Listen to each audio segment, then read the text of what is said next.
Muy buenas noches. La Escuela Electoral del Jurado Nacional de Elecciones les da la más cordial bienvenida a este tercer módulo de martes electoral. Hoy es la segunda jornada. Vamos a abordar el tema análisis del voto electrónico para su aplicación al contexto peruano. Se les recuerda que al final de la exposición podrán hacer preguntas. Para eso se le ha entregado un formato, un papel, para poder seleccionar las preguntas y entregarlas a la expositora. En esta oportunidad nos acompaña la doctora Carmen Velarde Cueclin.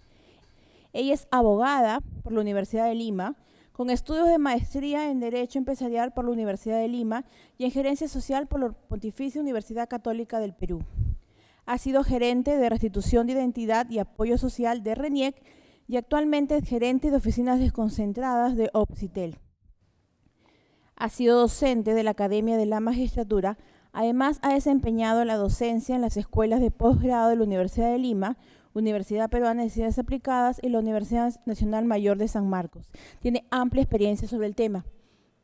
Para ella solicitamos un gran aplauso. Por favor, le dejo en compañía de la doctora Carmen Velarde Cueclin.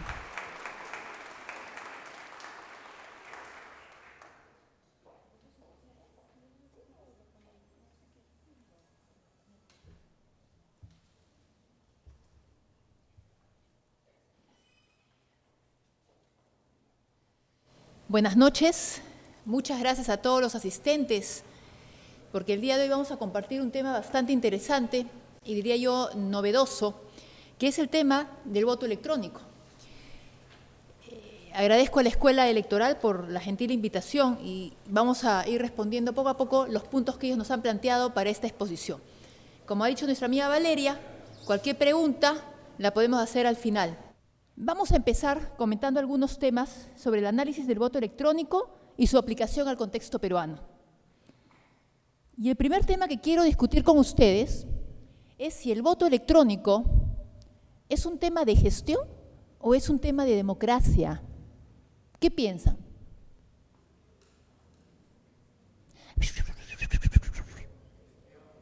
Es un tema de gestión. Levante la mano, ¿quién dice que es un tema de gestión? 1, 2, 3, 4, 5, 6, 7, 8, 9, 10. 10. Por 10 votos va ganando gestión. ¿Quién dice que es un tema de democracia? 1, 2, 3, 4, 5, 6, 7, 8, 9, 10, 11, 12, 13, 14. Por 14 votos va ganando democracia. ¿Y los demás? Bueno, ¿y quién dice que es de los dos? Pues, ¿no? Vale doble. Bueno, muchas gracias a los que opinan, porque creo que esto es lo primero que nosotros tenemos que reflexionar sobre el tema de la implementación del voto electrónico en el Perú. ¿Ustedes se han dado cuenta desde cuándo es la ley que aprueba el voto electrónico en nuestro país? Si mal no recuerdo, la primera norma apareció para que el voto electrónico sea aplicado como un piloto para las elecciones presidenciales y las elecciones generales del año 2006, ¿se acuerdan?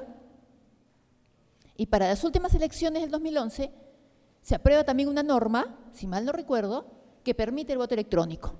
¿Cuál es la característica de ambas normas? Que las dos dicen, aplíquese el voto electrónico de manera progresiva. ¿No? En el Perú progresivo es algo así como la tortuga cuando va corriendo. ¿Por qué progresivo? Despacio, con calma. Cuando desde el año 1996 se han venido haciendo pilotos en OMPE por este tema. Y es que el tema de voto electrónico está siendo evaluado más como un tema de gestión, un tema de cambiar la forma de votar. Esto es como quienes tengan mi edad, sean algo mayores que yo, se acordarán de la famosa máquina de escribir, ¿no? Hasta que de repente apareció la computadora. Y la gente comenzó a hacer sus documentos, en esa época era en el WordPerfect, ¿no? Pero era mucho más fácil porque no había que borrar. O sea, estamos hablando de hacer lo mismo, de escribir documentos, pero con una herramienta diferente. Bueno, ¿y ese cambio sería positivo? ¿No sería positivo? ¿Por qué tendría yo que cambiar de herramienta? Si analizamos el tema de la sociedad de la información tiene una posición que es la que ganó. La primera posición, que era una posición básicamente una línea estadounidense, sostenía que la sociedad de la información es una sociedad de tecnologías. Lo que importaba era la tecnología. ¿Esto qué significa? Significa que cuando ustedes, luego de mucho esfuerzo, ahorran y se compran su famosa notebook, al siguiente año o a los meses aparece la nueva notebook. Y después aparece la recontranueva notebook. Y después aparece la netbook, poderosísima. Y luego aparece tu tablet. Y cuando te compras tu tablet 1, aparece tu tablet 2. Y cuando te compras la tablet 2, aparece la tablet 3. Y siempre te sientes desfasado. ¿Cómo murió, por ejemplo, la disquetera de las computadoras? Porque una empresa estadounidense, muy interesada, digamos, en los temas de informática, que producía laptops, decidió que sus laptops ya no las iba a vender con la disquetera, sino con una lectora de CD, lectora y quemadora. Y ese día murió el disquete. Si ustedes compran un telefonito celular y al año se les acaba la batería, mejor, a los 8 meses se les acaba la batería, sobre todo si son damas como yo y hablan mucho. Se les acaba la batería y ustedes van y dicen, señor, quiero comprar una batería para mi telefonito. ¿Qué les van a decir? Les van a decir que ya no hay ese modelo, que tiene que comprar otro. ¿No? Por un sol, mire, este nuevo, este celular, si su esposo no le dice que la quiere, este sí le dice que la quiere, los equipos tienen algo novedoso. ¿Por qué ocurre eso? Porque había una primera orientación en la sociedad de la información que sostenía que esta sociedad es una sociedad de tecnologías. Por otro lado, venía una posición europea que sostenía que la sociedad de la información no es una sociedad de tecnologías, sino una sociedad de personas, donde la tecnología busca apoyar y contribuir al desarrollo de las personas. Por lo tanto, si mi padre le es suficiente utilizar su computadora Lentium con su impresora matricial para hacer su trabajo porque él solamente hace escritos y no necesita más, ¿por qué no podría hacerlo? ¿Por qué no podría tenerla? ¿Por qué no podría tener insumos para que esa computadora suya, Lentium, siga funcionando? Por ejemplo. Justamente este dilema que les comento es el que está ocurriendo con respecto al voto electrónico. El voto electrónico es un sistema solo de gestión que va a ayudar a gestionar mejor a la administración o debe ser un tema de democracia, donde yo aplico un sistema de votación. ¿Por qué? Porque va a contribuir a que la gente pueda tomar mejor la decisión al momento de dar su voto, o porque va a contribuir no solo a un tema de resultados rápidos, sino a un tema de que efectivamente la gente sienta que hay legitimidad en un proceso electoral. Por eso quería empezar el tema con este dilema. Y si lo traducimos a los términos que se usa hoy en la sociedad de la información, el dilema es, ¿el gobierno electrónico es lo que prima o prima la democracia digital? Esta es la discusión. ¿El voto electrónico es un sistema de apoyo al gobierno electrónico o es un sistema de democracia digital que va a permitir la participación ciudadana? Vamos a tratar de responderlo desde este punto de vista. En Brasil, cuando se implementó el voto electrónico, ya hace varios años, uno de los sustentos, fuerza, para hacer que el voto electrónico sea la manera típica de votar en el Brasil, fue que el voto electrónico había contribuido a la reducción del número de votantes analfabetos que dejaba de acudir a las elecciones. Más personas iletradas acudían entonces a votar. ¿Por qué? Porque la maquinita de votación les mostraba la imagen de los candidatos. Entonces, ellos no tenían que leer nombres de partidos, tenían que ver la imagen y marcaban un botoncito y les habían dicho qué color era el botoncito. Los colores todos podemos reconocerlos. Esto incrementa ese voto. En Venezuela, por ejemplo, se implementa una máquina que ayuda al voto de las personas con discapacidad y eso incrementa el número de votantes con discapacidad que van a votar. Si el voto electrónico se propone en una de sus fases como el voto no presencial a través de Internet, ¿no incrementaría, por ejemplo, el número de peruanos en el extranjero que votarían el día de las elecciones? Esa debe ser la idea de un voto electrónico. No es solo un voto que me va a permitir tener resultados más rápido, ¿no? Parece una competencia, ¿no? Los peruanos somos impacientes. Uno vota y ya todo el mundo está en su televisor para el flash, a boca de urna. ¿no? Y todo el mundo quisiera que también esa boca de urna no fuera boca de urna, sino que fuera OMPE dando los resultados a las 4 de la tarde cuando se cierran las mesas. Ese no debe ser el punto. Considero que el punto debe ser lograr que los votantes puedan ejercer su derecho de sufragio con la mayor facilidad y accesibilidad posible. Hace un tiempo practicaban en Inglaterra la posibilidad del voto a través del celular. ¿Quiénes han votado acá con celular? ¿Nunca han votado en estos programas que salen ahora? Yo la verdad que no soy muy adicta a la televisión, pero hay programas en donde uno tiene que votar por su cantante favorito mandando un número, ¿no? Escribe al 333 y vota por el número 2. Vota por mí, por el 2. Y la gente escribe a través de su celular. ¿Por qué no podría ser una posibilidad si tenemos entre más o menos 29 millones de celulares en el país? Lo que significa que por lo menos cada peruano tiene un celular. No creo que acá haya alguna persona que no tenga celular hoy en día. Mira cómo se miran. No. Y si no lo tiene, no levanta la mano para no hacer roche. Entonces, ¿por qué no puede ser una forma de votación? Si es la manera como yo ingreso en la tecnología. Si hoy día tenemos celulares con planes de datos. Es decir, el celular se vuelve, entre comillas, la pequeña computadora. Ayuda a que la gente pueda acceder al voto. ¿Qué pasa, por ejemplo, con las personas que se encuentran internadas, que están en el hospital y que quieren ejercer su voto y no pueden? ¿Por qué no podrían ejercer su voto a través de medios electrónicos? No sé si les ha pasado que ustedes acuden a un restaurante, ¿no? Y dicen, voy a pagar con tarjeta, ¿no? Y les llevan el post, la maquinita, para que ustedes paguen en la mesa con su tarjeta. Ya el mozo no se lleva la tarjeta. ¿Por qué? Porque hay una conexión inalámbrica y les permite que cuando pase la tarjeta, vaya por la red interna, viajen los datos, están colgados en Internet. Entonces, ¿por qué no podríamos pensar en que el voto electrónico ayuda de esa manera? El voto electrónico tiene que ser entonces un sustento que ayude a mejorar la participación ciudadana, que ayude al elector a una toma de decisiones. Si es así, entonces, el voto electrónico se va a volver una expresión de la democracia digital. Partir desde el tema del ciudadano, partir desde que él va a ser el protagonista de las elecciones y no desde que las tecnologías tienen que ser el protagonista ese día. ¿Ok? Si partimos entonces de este punto de que la democracia digital es el lugar de donde tiene que partir el voto electrónico, entonces vamos a definirla, pues, porque ustedes me dirán, Carmen, ¿y qué es la democracia digital? Perfecto. Veamos estos dos conceptos. Primero, la democracia digital es el uso de las tecnologías de la información y comunicación para facilitar la participación ciudadana en los procesos democráticos. ¿Okay? Es decir, esta democracia digital no solo abarca un tema de voto electrónico, abarca, por ejemplo, el hecho de que las instituciones públicas elaboren sitios web accesibles. Accesibles implica que tenga una información que pueda ser leída y comprendida por todos los ciudadanos.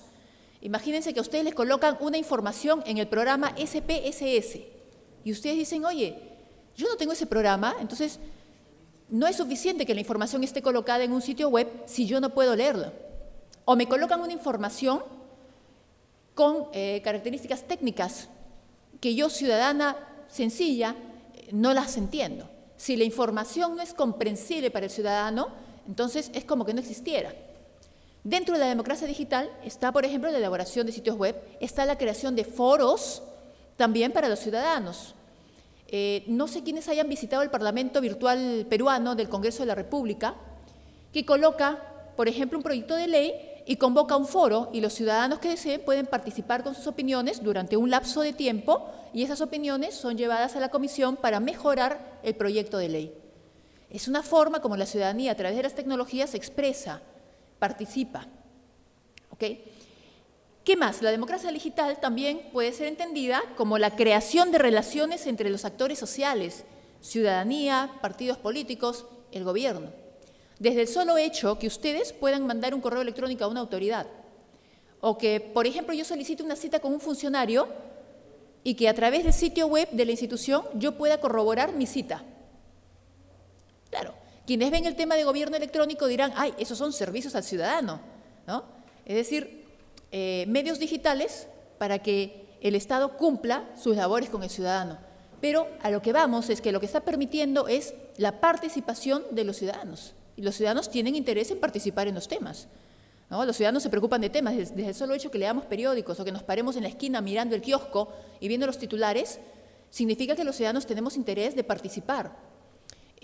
Destaco, por ejemplo, algunas iniciativas del Jurado Nacional de Elecciones, como Infogop, por ejemplo, donde van a poder encontrar información de las personas que han participado, los partidos que han participado en las elecciones electorales. Cuántas personas han participado, cuántos partidos políticos, van a poder encontrar los planes de gobierno o el voto informado, por ejemplo. Van a poder encontrar también mayor información para participar en las elecciones. ¿Okay? Todas estas iniciativas parten desde lo que es la democracia digital. En la democracia digital está integrada también el hecho de que los partidos políticos hagan un sitio web. Y hacer un sitio web no es hacer por hacerlo, es saber a qué público objetivo me estoy dirigiendo, qué tipo de información le coloco. Un gran problema de los partidos políticos es que elaboran sitios web muy actuales durante las elecciones. Después de las elecciones, ¿no?, el sitio no es actualizado y uno encuentra información que no está completa. Entonces, lo primero que uno siente es que esos partidos no están activos y eso podría deslegitimarlos. Por eso, la actualización de sitios web, preparación de sitios web desde los partidos políticos es parte de la democracia digital. Entonces, el voto electrónico está considerado también en esta visión, en este enfoque. Ahora, ¿por qué partimos que el voto electrónico debe pertenecer a una democracia digital? Por un concepto muy sencillo.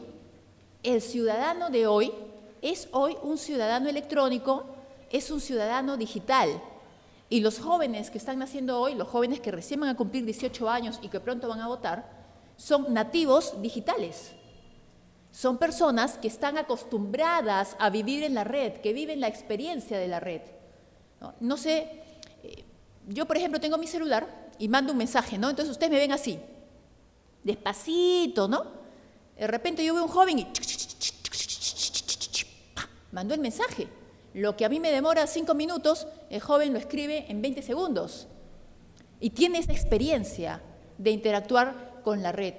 Experiencia de visitar la red, de entrar a sitios privados donde la red corre rápido, donde puede rápidamente obtener la información que espera. Por ejemplo, no sé si alguno de ustedes haya hecho compras por internet. ¿Sí? Y por ejemplo, bueno, yo al final no llegué a comprar, pero yo soy muy fanática de Star Wars. Así que un día se me metió en la cabeza que quería mi espada Jedi. Lo primero que hice fue entrar a Amazon, busqué espadas, y de todas las espadas que encontré, porque hay la de Darth Vader, la de Yoda, que es color verde, la de Vader es rojo, ¿no? Bueno, encontré la del maestro Windu, rosadita, ¿no? Dije, yo quiero esa espada. Lo bonito de esto es que Amazon permitía que antes que yo compre el producto, pudiera leer las experiencias con el producto que han tenido los consumidores. Y había personas que habían colocado sus opiniones y decían, no, esta espada necesita muchas pilas para funcionar. No suena, ¿no? Hace su sonidito la espada. Bzz, bzz, ¿no? No suena, no se ve muy bien en la noche. Y había unos usuarios que habían colgado incluso unos videos usando la espada en la noche. Entonces, me desincentivó el comprarla. Al final no compré. ¿No?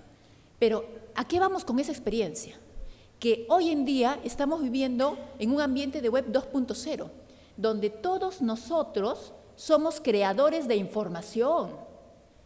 ¿Quién no ha entrado, por ejemplo, a un blog a leer una información y ha dado su opinión en un blog? ¿Quién no ha querido colgar o ha colgado un video en YouTube? De repente aquí me están filmando, me están grabando, ya qué miedo, y después de repente yo aparezco en YouTube, ahí hablando en YouTube, y yo jamás autoricé. ¿No se han dado cuenta que en YouTube el tema no es la calidad del video, el tema es simplemente la información? Ustedes pueden tener un video con una muy mala resolución, pero la gente feliz lo ve y pone like, ¿no? Me gusta, no me gusta. Felices. ¿Por qué? Porque los ciudadanos participan. Los medios de comunicación han entrado a las redes y permiten que los ciudadanos escriban, opinen sobre un tema. Me gusta, no me gusta. ¿Por qué? Porque cada uno de nosotros se ha vuelto un nativo digital, un ciudadano electrónico. Y por tanto opinamos, vivimos esa experiencia de red. Esa misma experiencia es la que estamos esperando en el voto electrónico. Esa es la expectativa. ¿Qué cosa desea un ciudadano cuando ve un voto electrónico? ¿Qué espera un ciudadano cuando ve un voto electrónico? Votar más rápido, ser más rápido, no gastar papel. Hay quienes dicen, oye, en voto electrónico hay que usar una máquina que no nos dé la cédula en papel. Si no me da la cédula en papel, ahorro papel y por lo tanto contribuyo con la ecología, somos verdes, cuidamos el medio ambiente. Pero ¿qué va a pasar a la hora de una votación donde lo que interesa es la confianza? Si yo tengo 5 votos acá, es porque yo tengo 5 papelitos acá, ¿no? 5 cédulas. 5, 5, está bien, 5, 5, sí, pues, dicho y hecho. Pero si no hay papel y yo voy a una máquina de votación que no me imprime la cédula y que solamente la registra, ¿quién me va a dar la seguridad de que esos 5 son 5? Uno de los temas que se ha dado en el voto electrónico es cuestionar justamente la maquinaria y cuestionar al hacker. Nuestro anterior presidente de la República, recuerdo cuando se habló de utilizar en las elecciones presidenciales el voto electrónico, él comentó, cuidado con los hackers. Eso también conlleva una elección. ¿Qué tipo de sistema voy a usar? Voy a usar un sistema con una máquina que va a grabar la información en el disco, la va a quemar en un CD o la va a quemar en un disco duro y luego ese disco va a ser llevado al centro de procesamiento de datos de OMPE, o voy a usar una máquina que va a tener su conexión a Internet. Bueno, si voy a usar una máquina que va a tener su conexión a Internet, lo primero que tengo que ponerme a pensar es cómo está el ancho de banda de Internet en cada una de las regiones del Perú, porque no es lo mismo querer navegar en el oriente del Perú, por ejemplo, estar en Iquitos, donde el Internet es satelital, a estar acá en Lima, donde tengo una red mucho más poderosa, un Internet más poderoso. No es lo mismo estar en una zona de la costa donde si se rompe la red que transfiere los datos, podemos usar un cable submarino. Pero en otras zonas se cae la red y solo te quedas con una transmisión microondas que puede ser bastante lenta, ¿no? Y en otras zonas es tan débil la señal que simplemente el Internet se cae o los datos no pasan porque son demasiado grandes. ¿Esto qué significa? Significa que el reto también está en saber seleccionar el tipo de tecnología que va a ir en cada una de las regiones del país, el tipo de infraestructura. Imaginemos que decimos que no vamos a usar una máquina de voto electrónico conectada con Internet al centro de cómputo. Bueno, mañana alguien puede decir, ¡alto! La información grabada en el disco o en los equipos de cómputo han sido alteradas. O bueno, nos llevamos el equipo de cómputo al centro de votación de OMPE, ¡alto! ¿Qué me garantiza que no hay una alteración? Claro, también me hago la pregunta, ¿ustedes confían en su calculadora? Yo cuando hago un cálculo en mi calculadora, le creo. ¿Ustedes no?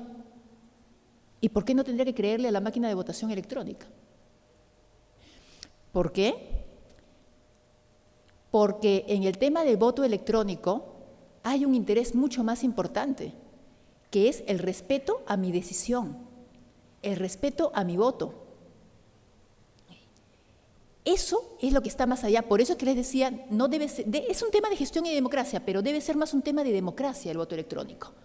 Orientarnos hacia las mejoras que le voy a dar al ciudadano. Este ciudadano electrónico, entonces, es un actor neto, nativo de la sociedad de la información, acostumbrado a la experiencia de la sociedad de la información. ¿Cuáles considero que son las bases para el desarrollo de un voto electrónico en el Perú? Primero, que el voto electrónico es parte de una política pública de construcción de la sociedad de la información. Lo que les comentaba. Yo puedo querer lanzar el voto electrónico, pero lo primero que tengo que tener es un mapa de mi país sobre cómo funciona el sistema electrónico, el sistema informático en cada una de las zonas. Eso me va a ayudar a decidir, ¿voy a hacer mi voto a través de Internet o no? ¿Cómo es también la idiosincrasia? Nosotros somos una sociedad que se basa mucho en el papel. Yo me acuerdo mucho cuando Alejandro Toledo era presidente, él firmaba una norma, no sé si ustedes lo veían en televisión, firmaba una norma, ¿no? Y luego agarraba la ley y hacía esto. ¿Se acuerdan? ¿Por qué lo hacía? Porque en el Perú somos un país de papel. Entonces, si está firmado y ya es una ley, se cumple. Entonces, ¿podríamos nosotros, de acuerdo a la idiosincrasia de cada una de las zonas, generar una elección con una máquina de votación que no emita la cédula? ¿Va a emitir cédula? No va a emitir cédula. Si va a emitir la cédula, entonces, ¿por qué estoy cambiando a voto electrónico cuando podría quedarme con el sistema como funciona hoy en día? ¿Cuál sería ese plus que me va a dar la votación electrónica, el sistema electrónico? Ojo, que un sistema electrónico es también una inversión. ¿Qué tipo de máquina voy a utilizar? ¿Cuánto tiempo van a vivir esas máquinas? ¿Va a venir un nuevo modelo, así como los celulares van cambiando, las computadoras van cambiando? ¿Van a venir nuevos modelos? Sí, van a venir nuevos modelos. Hace poco leía una sentencia del Tribunal Constitucional en Alemania sobre este tema del voto electrónico, ¿no? Y tienen todos los procedimientos elaborados, porque hay máquinas bastante antiguas y hay máquinas mucho más modernas, pero uno tiene que saber dónde la utiliza. En Estados Unidos, por ejemplo, cuando se utiliza la votación electrónica, se utilizan distintas formas de votar. No son las mismas máquinas. ¿Por qué? Porque hay una tecnología que todavía es útil en determinadas zonas. Esas cosas tenemos que decidir dentro de una política de la sociedad de la información. ¿Voy a poder mantener esos equipos? ¿Voy a ponerles un seguro? ¿Qué pasa si alguien se lo roba? No, de repente no le va a ser muy útil, pero sí los chips, las autopartes. ¿Qué pasa con los discos de esas elecciones? Ustedes saben, por ejemplo, cuando ustedes dicen, uy, mi disco duro murió, ¿qué hago? Revisas tu periódico y encuentras, se recupera información de los discos duros. ¿Nunca les ha pasado? Y ustedes van a esos lugares que conocemos en el país, sobre todo en Lima, van y piden, recupérame la información. Algunos le dicen, cómprate otro disco duro para sacar de ahí partes y arreglar el tuyo y recuperar algo de información, ¿no? Siempre se puede recuperar algo de información. Por eso los bancos tienen mucho cuidado cuando botan los discos duros de sus cajeros, porque los cajeros son computadoras. Porque si ese disco duro no está bien destruido, pudiera recuperarse la información de las tarjetas de crédito o débito que han sido colocadas en ese cajero. Entonces, ¿podría ser recuperada de un disco duro la información de cómo hemos votado en una mesa?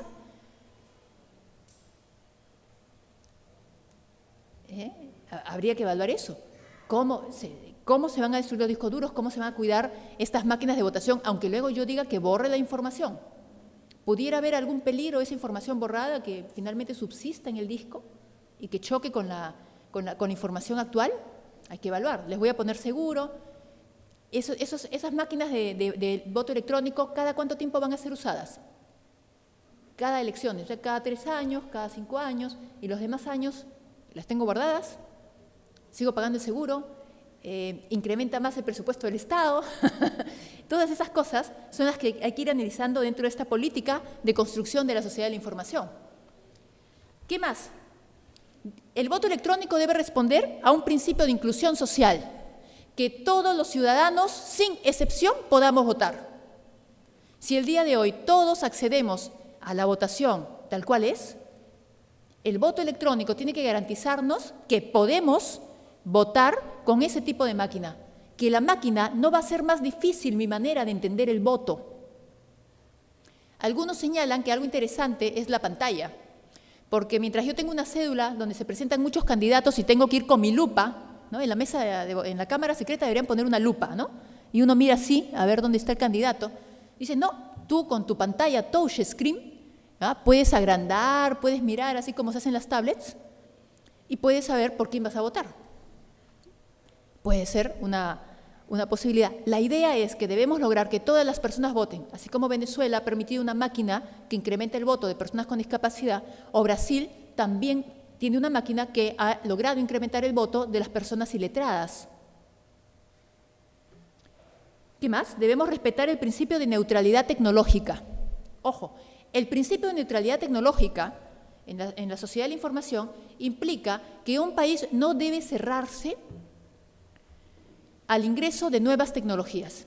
Imaginemos, como ejemplo, imaginemos que yo doy una resolución y digo lo siguiente. Yo soy la presidencia del Consejo de Ministros. Desde el día de hoy, todas las entidades públicas deberán guardar sus archivos en Acrobat Reader. Punto. Para que no sean alterables los archivos. Y esos son los que valen. ¿No? Y 5 años después, yo sigo grabando en Acrobat Reader, cuando de repente existe otro programa, que es el Super Security, ¿no? Y yo quiero migrar a Super Security, que es un programa totalmente seguro, que el documento no lo rompe, pero ningún virus, y no puedo, porque yo sola me encerré en un Acrobat Reader. Otra resolución donde se aplique el programa Super Security. La idea de la neutralidad tecnológica es permitir el uso de las tecnologías, pero dejar libre a que podamos migrar a nuevas soluciones informáticas. ¿Esto qué significa? Que si bien en el voto electrónico podemos evaluar máquinas y sistemas que se están utilizando hoy en día, tenemos que estar abiertos también a que mañana pudiese haber una nueva tecnología. ¿A qué voy con esto? Miren, si ustedes revisan las normas que aprueban el voto electrónico, se van a dar cuenta, sobre todo el reglamento que han emitido nuestros amigos de OMPE, muy interesante, pero encuentro un pequeño temita, y es que han desarrollado bastante bien el tema del voto electrónico presencial, pero el voto electrónico no presencial por Internet no está desarrollado. Creo que es 1 o 2 artículos. Y entonces, ¿qué nos pasa? Que tenemos miedo a esa tecnología que es Internet, porque creemos que pueden hackearnos, que alguien puede entrar a nuestra web y de repente Anonymous nos hackea y pone otros votos. No lo sé, pero ¿por qué estamos dedicándonos a un voto presencial cuando el voto no presencial podría ser una solución de apoyo al voto de personas que están, por ejemplo, como les decía, en hospitales internadas o personas que viven en el extranjero? ¿Ustedes saben lo que es para un peruano viajar hasta el consulado peruano desde donde estoy? Porque no hay consulados peruanos en todas las ciudades de los países. Y por eso la gente no vota. No, le cuesta mucho ir a votar. De repente esa sí sea una solución. No voy a proponer el voto postal. Hay países que tienen el voto postal, ¿no? Ustedes, yo voy a viajar, agarro y mando mi voto, lo deposito en Serpos, llega a OMPE y OMPE lo considera, ¿no? No voy a hablar de eso, porque obviamente nuestra cultura diría, de verdad ese fue su voto. Pero tenemos que evaluar entonces qué tipo de tecnología vamos a usar hoy y cómo la vamos a ir actualizando en el tiempo. De repente nos convenga alquilar, qué sé yo, una línea dedicada que transfiera todos los datos. ¿Cuánto va a sumar ese costo? Entonces, hay que ir haciendo las evaluaciones del caso. Eso es el principio de neutralidad tecnológica y equivalencia funcional. ¿Qué pasa con el principio de equivalencia funcional? Es que todo lo que yo hago hoy en la realidad también puedo hacerlo en la red con ayuda de tecnología y tiene validez. Típico ejemplo de equivalencia funcional, la firma electrónica. Hoy en día el Perú tiene una norma de firma electrónica, se llama Firma y Certificados Digitales, por la cual sostiene que cualquier documento con una firma electrónica tiene total validez como si hubiese sido firmado con una firma manuscrita. ¿Por qué les digo esto? Porque en el momento de una emisión del voto o una transferencia del voto, habría que preguntarnos cuáles van a ser las condiciones de seguridad que se van a colocar para ese voto. Entonces, de repente nos dirán nuestros amigos de OMPE que los chicos del centro de votación van a colocar su firma electrónica en los datos que saca la computadora. O también a los miembros de mesa se les va a dar una firma electrónica. ¿Por qué? Porque cuando la firma electrónica, vamos a decirlo así, se pega, se integra con un documento, si alguien modifica ese documento, la firma electrónica va a sacar un aviso que dice este documento ha sido modificado después de la firma, no tiene validez. Entonces, hay que darle equivalencia funcional a esas firmas utilizadas por los miembros de mesa, por los miembros de OMPE, quien coloque esa firma electrónica, por ejemplo. Debe contribuir también a la transparencia, es decir, el sistema de voto electrónico tiene que permitir ser auditable. ¿Cómo va a modificar todo este tema del voto electrónico? ¿Voy a tener como partido político que contar con personeros especializados en informática? El software de OMPE y el software del sistema electrónico va a ser puesto para testeo. Ustedes saben que hay algunos hackers que ahora trabajan como testeadores, ¿no? Los hackers pues se dedicaban a romper sitios web, entonces luego fueron contratados por alguna empresa para que encuentren las fallas de seguridad en las redes de la empresa y mejoren. Bueno, vamos a poder testear esos sistemas también para saber que no pudiera haber alguna alteración del software. Si el software lo va a hacer la entidad, imaginemos que lo hace OMPE, ¿el código fuente va a ser compartido o no? Si es una empresa tercera que se contrata para que nos coloque el sistema de voto electrónico, seguro me va a decir que por derechos de autor no me puede dar el código fuente. Entonces, ¿cómo podemos verificar o testear el sistema adecuadamente? Son simplemente algunos comentarios que pongo en la mesa para poder reflexionar sobre ello. Y la seguridad de la información. ¿Cómo voy a cuidar los datos? Desde cómo voy a cuidar la infraestructura, los equipos. Ojo, el voto electrónico no es una maquinita en la que yo voy y voto. El voto electrónico es un sistema, es todo un sistema que incluye las etapas antes del proceso, durante el proceso y después del proceso. Antes del proceso está, ¿qué voy a utilizar? ¿Qué máquinas? Que los partidos, los actores electorales, los actores políticos puedan ver y evaluar mi sistema, que la gente sepa qué va a hacer el sistema, haber emitido protocolos de funcionamiento. Por ejemplo, en la India tienen una maquinita de votación que uno está votando y de repente ¡pum!, entra un grupo de ladrones, ¿no? Un grupo de vándalos para boicotear las elecciones. Bueno, las maquinitas tienen un botón que yo aprieto y ahí se cortan las elecciones, se graba la información y ahí queda, y la máquina no vuelve a funcionar. ¿Esto por qué? Porque como se van a ir a nuevas elecciones, ante ese boicot, por lo menos los que ya votaron, su voto cuenta. O sea, hay menos costo. Pero eso está pensado en esa realidad, ¿no? Entonces, hay que evaluar esto. Durante el voto está todo, cómo voy a cuidar las máquinas, cómo las voy a transferir, dónde las voy a colocar, cuándo van a ser inicializadas. Las máquinas de votación se van a inicializar con los miembros de mesa presentes. ¿Cómo van a aportar los miembros de mesa? Porque, claro, yo veré cómo se enciende una computadora. Listo, se prendió. Ah, bueno, sí, doy fe. Pero supongo que tiene todos los programas debidos, ¿no? ¿Cómo se va a evaluar esos temas, ¿no? Entonces hay que ver también el tema de la seguridad. Otro de los temas que escuché al actual jefe de OMPE, don Mariano Cucho, hablar, él proponía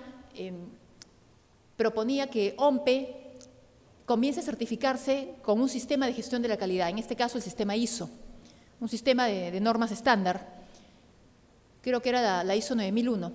Yo sugeriría que si se va a implementar un voto electrónico, empiecen con el voto electrónico, certificando el voto electrónico y certificándose también con el ISO que está relacionado al sistema de seguridad de la información. Eso ayudaría por lo menos a que se tenga una mayor credibilidad y confianza en que el sistema de voto electrónico está funcionando como debe funcionar, sin ninguna alteración. Entonces, ¿el voto electrónico qué considera? Considera el uso de las tecnologías de la información y comunicación en los procesos electorales, antes, durante y después del voto. Después del voto, ya les he comentado cómo se guardan las máquinas, qué va a pasar con la información, qué va a ocurrir con los datos también, ¿no? Y la adaptación de los actores políticos, porque aplicar voto electrónico va a significar un cambio en todos los actores, desde los miembros de mesa. Yo preguntaría si ahora hay voto electrónico, que me va a facilitar la vida, ¿pudiéramos ser menos miembros de mesa? ¿El voto electrónico motiva a que la gente quiera ser miembro de mesa? En las últimas elecciones que se dieron acá en Lima por la revocatoria, me contaban que en algunas mesas nadie quería reemplazar al miembro de mesa que no había llegado, ¿no? Y para que se abra la mesa, hicieron una chancha, la gente que estaba en la cola, para darle un pago a una persona de la cola que se quedara todo el día. ¿A qué voy con eso? Que en el Perú la gente no estaba muy motivada de ser miembro de mesa. ¿No? Oye, pero mi día, ¿a qué hora voy a salir? No. Entonces, pregunta, ¿cómo se van a adaptar los miembros de mesa a este nuevo sistema? ¿Van a ser 3 miembros? ¿Van a ser solo 2? ¿Cómo se van a adaptar los personeros que participan también? ¿Cuál va a ser su rol? Incluso el personal de OMPE va a tener que estar 100% capacitado, y no solo capacitado en la parte temática de elecciones propiamente dichas, sino en temas informáticos. Señor, se colgó, estoy haciendo así clic y se colgó. Ah, ¿mi voto habrá entrado? Sí, sí, claro. Porque esas cosas, disculpen, también ocurren, ¿no? De repente, ¡pum!, se fue la luz. Señor, se fue la luz, hay grupo electrógeno. ¿Cómo va a actuar el personal de OMPE? Que ya no solamente tiene que tener los conocimientos en temas electorales, sino en temas de informática, en temas básicos. O significa que vamos a tener que contratar en cada centro de votación también un informático. Listo, siempre listo él para arreglar cualquier cosa en las máquinas. ¿Qué significa entonces implementar un sistema de voto electrónico? Significa un ejercicio de planeamiento, de construcción de escenarios. Así como uno hace un FODA, ¿no?, sus fortalezas, sus debilidades, sus amenazas y sus oportunidades, se puede elaborar un FODA para construir escenarios. ¿Qué pudiera pasar en la aplicación de voto electrónico? ¿No? Señor, voté, pero yo no quería eso. ¿Cómo hago para regresar mi voto? No, ya no se puede, pero a mí el cajero me dice que si yo no estoy contento con la operación, anulo. Tiene un botón que dice anular. Una de las máquinas de OMPE, que fue aplicada como piloto, no he visto, la verdad, las últimas máquinas, pero recuerdo que nos preguntaba, ¿por quién quiere votar? Y yo digo, yo quiero votar por el número 27. 27. Y me preguntaba, ¿está usted segura que quiere votar por el 27? ¿No? Entonces, sí. Es decir, te da esa oportunidad, ¿no?, de decir, no, me equivoqué, señor. Bueno, no te van a dar otra cédula, tampoco el voto electrónico te va a permitir el cambio del voto. Todas esas situaciones tienen que estar colocadas. ¿Qué pasa pues si a alguien no le gusta la máquina? Esta máquina no funciona, le pega. O se rompe el touch screen. El touch screen es la pantalla táctil, ¿no? Y todo el mundo está ahí, tanto le dan a la pobre pantalla, le pegas a la pantalla y se malogra. Tienes que tener máquinas de reemplazo. Alguna máquina no corre, no funciona el día de las elecciones, saca una máquina de reemplazo. Hoy una máquina de reemplazo no hay, no, es que solo mandaron exactas, es que no había cupo en el avión, es que era muy caro. Todas esas cositas, y yo estoy seguro que nuestros amigos de OMPE deben estar ya trabajando en ello, hay que pensarlas en la construcción de escenarios. Incluso después de la aplicación, ¿qué cosas nos van a decir con el tema del voto electrónico? Imagínense que aplicamos el voto electrónico y los resultados igual salen al día siguiente o 2 días después. ¿Cómo? ¿No que el voto electrónico era rápido? Porque, ojo, una cosa es hacer rápido las cosas, pero otra es dar la seguridad a la ciudadanía de que ese resultado es el que realmente debe ser. ¿Cómo se va a apelar entonces? ¿Cómo vamos a decir, alto, observo el acta? Bueno, observar el acta, porque las actas van a ser impresas por la maquinita de votación. Observo el acta, muy bien, entonces ¿qué? Observas a la máquina. Diga usted cómo es verdad que la máquina funciona bien, ¿cómo pruebas eso? ¿Qué hay que pedir? ¿Una pericia en la máquina? Todos esos escenarios hay que construirlos, ¿ok?, para poder gestionar bien un voto electrónico. Entonces, esto va a incluir la adaptación de los actores políticos. ¿Qué características sí o sí tiene que tener nuestro voto electrónico? Nada especial. El voto electrónico es una forma más de votar. Yo personalmente considero que el voto electrónico debería ser una forma más de votar, un complemento. Es decir, yo puedo votar como voto hoy en papel, en algunas zonas podrán votar de manera electrónica, es una forma más de votar, podrán votar a través del telefonito móvil, que haya distintas maneras que me permitan ejercer mi derecho ciudadano, ¿no? Eso es feliz. Entonces uno vota lo más rápido, sin hacer cola, votas. Las características que tiene que tener el voto electrónico son las mismas que tiene que tener un proceso electoral, el actual proceso de votación. Ser universal, un voto libre, un voto directo, un voto igualitario y un voto secreto. No tiene que tener nada extraordinario.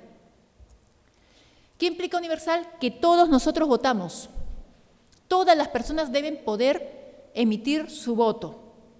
Esto implica elaboración del padrón electoral. Se elabora el padrón electoral, el sistema de OMPE permite que, por ejemplo, uno ahorita coloque la pistola lectora de código de barras en el DNI y aparece la identidad de la persona. Entonces se elabora el padrón electoral y se debe definir bien el universo de los votantes, porque todo eso también va a estar en un sistema electrónico. Ojo, por temas de seguridad, es indispensable que el sistema de padrón electoral esté separado del sistema de votación, concretamente dicho. Es decir, Una cosa es el software que me permite ubicarme como votante con mis datos y otra cosa es el software donde yo voy a emitir mi voto, porque un sistema de voto electrónico nunca debe permitir la unión del votante con su voto, jamás. Bueno, la votación pública también debe ser conocida por todos. Aquí interesa mucho todo un programa de difusión, si el voto va a ser electrónico, de qué manera, cuándo. Debe ser conocida por todos. También tiene que haber medios que faciliten la inscripción de los participantes, sobre todo si hay un voto electrónico o un voto a través de Internet. Y me interesa que voten a toda la gente que está en el extranjero. El padrón está de acuerdo, la gente puede inscribirse. Yo les voy a otorgar un código para que ingresen a Internet previamente. Todas esas cositas tienen que ser evaluadas. Y también los medios para conocer los datos, actualizarlos y modificarlos. RENIEC, por ejemplo, antes, para elaborar el padrón inicial, lo publica y viaja a las zonas para ver si hay algún problema en los datos. ¿Alguna vez ustedes han acudido donde está el padrón colocado para ver sus datos, a ver si están correctos? ¿Sí o no? Porque la verdad que la gente no le hace mucho caso a eso. La gente va simplemente al día de las elecciones y confía que sus datos son los que deben estar ahí. Y que esa foto es su foto, y que ese nombre es su nombre, y que ese número es su número. Pero se dan otras situaciones, como personas que han salido, por ejemplo, de los centros penitenciarios porque cumplieron su condena, pueden votar, pero el padrón no está actualizado. Entonces no les permiten votar. O personas con discapacidad que acuden a votar y encuentran que no están habilitados para un voto. ¿Qué ha ocurrido? Entonces, se debe permitir también que la población conozca previamente sus datos y pueda actualizarlos. ¿Por qué debe ser un voto libre? La libertad para el ejercicio del voto implica una eliminación de toda restricción de acceso al sistema de votación. ¿Ok? Tratemos de usar programas fáciles de entender, que no sean muy complicados. Mi sobrina veía un programa de dibujos animados, una chiquita, mi sobrina, 4 años, que se llama Oso Agente Especial. ¿Por qué me encanta ese dibujito animado del Oso Agente Especial?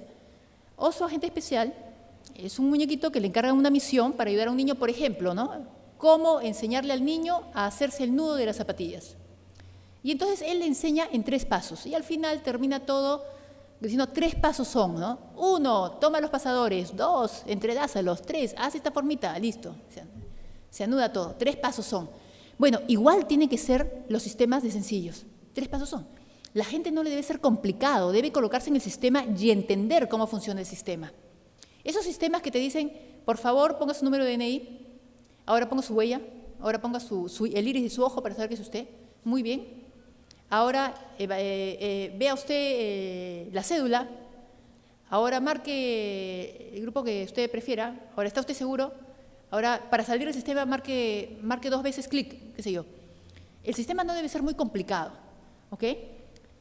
Incluso hay que evaluar si se va a usar un software libre para que el sistema pueda correr fácilmente o se va a usar programas propietarios, es decir, adquiridos a una tercera empresa, o si nuestra entidad OMPE va a mantener el programa que ellos han elaborado.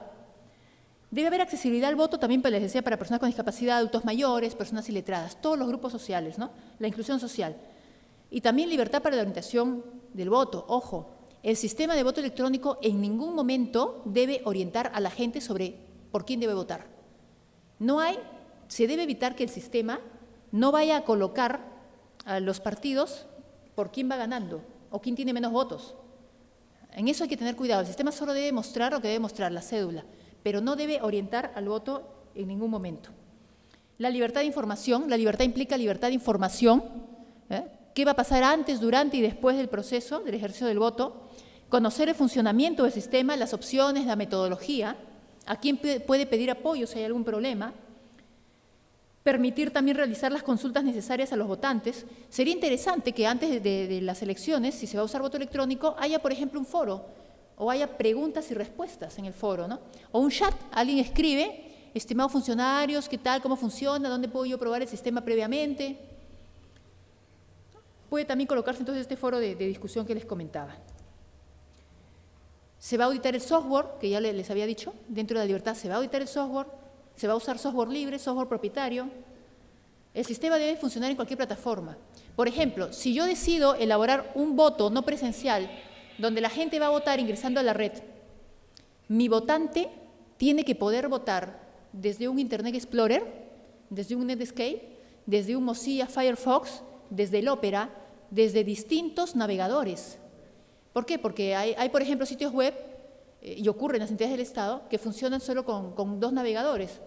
Pero si yo quiero navegar con el Mozilla o con el Google Chrome, no me muestra todo, no me permite realizar todas las funciones que yo quisiera en el sitio web. Eso hay que tenerlo también en cuenta, ¿no? Se debe considerar la elección también del usuario de otras formas de emitir su voto, lo que les comentaba. ¿Tiene que ser obligatorio el voto electrónico? ¿O vamos a ir por partes? ¿Va a ser una forma más que el ciudadano elija de cómo votar? El voto debe ser directo porque no es posible delegar el voto, ¿ok? Quien vota es quien dice ser. Tenemos que tener certeza de que la persona que vota es quien dice ser, que no va a haber suplantaciones. Y tiene que ser igualitario porque todos los votantes son tratados de igual modo y por tanto el voto de cada uno de ustedes vale igual que mi voto o que el voto de nuestro amigo que nos está filmando. Todos los votos deben valer igual. Eso es lo que tiene que garantizar el sistema, que no va a dar más puntaje o no va a duplicar los votos. ¿Ok? Entonces eso va a permitir que el sistema sea igualitario.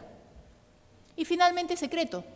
Debe ser fiable y confiable. Eso es lo que interesa en el voto electrónico, que la gente confíe en el sistema, que no dude del sistema. Fiable porque el sistema es capaz de funcionar, no se va a colgar, va a prender la computadora, va a durar también, si se va la luz va a tener la batería necesaria para continuar las elecciones. No se van a borrar los datos, no se va a malograr el disco duro. Confiable, porque el sistema no va a hacer trampas, no va a dar más votos, si yo voto en blanco, no va a sumar ese voto al partido que va ganando. Todas esas cositas son las que se deben evaluar entonces en un sistema. ¿Ok? Finalmente, no debe relacionar al votante con su voto, que ya lo habíamos comentado. Debe dar posibilidades de que el votante reconozca su voto y tenga la certeza de la emisión. Yo tengo que saber si usted ya votó, ¿no? Gracias por haber emitido su voto. Por lo menos, su voto, usted ya ha cumplido su deber ciudadano de voto. Muchas gracias, vaya con Dios, ¿no? Podéis ir en paz. Bueno, sí, pues.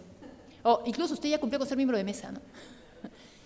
Hay que ver eso, los miembros de mesa llenen un acta, ¿no? La idea acá es que las máquinas de votación impriman las actas y se firmen. Y yo les diría, ¿por qué cada miembro de mesa no tiene una firma electrónica y se hace un acta electrónica? Habría que evaluar todas esas cosas, ¿no? Evitar la duplicidad de votos que les comenté y el secreto de las comunicaciones también. Una contabilidad e información no debe ser parcial. El sistema tiene que estar completo. Si elabora actas finales, si elabora cuántas copias para los personeros, solamente para la ODP, todas esas cositas tienen también que definirse dentro de un sistema de voto electrónico. ¿Ok? Entonces, ¿qué más? Se debe proteger al sistema frente a ataques externos, como les comentaba el caso de India, ¿no? Incluso, si alguien pues se tumba una torre y el internet alámbrico cae, ¿tengo yo otra salida? ¿Tengo yo un backup? Se cayó la torre, pero tengo mi internet satelital. Tengo un backup. Protección ante fallos. Esto explica una política de prevención, que les decía, tenemos otra máquina por si una de las máquinas no funciona, si el sistema no corre en su momento. ¿Por qué? Porque ¿cómo van a viajar las máquinas? ¿No? ¿Las van a mandar por avión? ¿Las van a mandar por tierra? Eso es como cuando yo tengo que mandar computadoras a una de las oficinas de la institución donde laboro, me santigo, porque si van por tierra, los caminos del Perú, pudiera generar algún problema. Incluso cuando hay apagones, las computadoras pueden volar, o sea, malogra el disco duro. Esas cosas hay que tenerlas también en cuenta, ¿no? Protección para evitar también manipulaciones del administrador del sistema en el proceso electoral.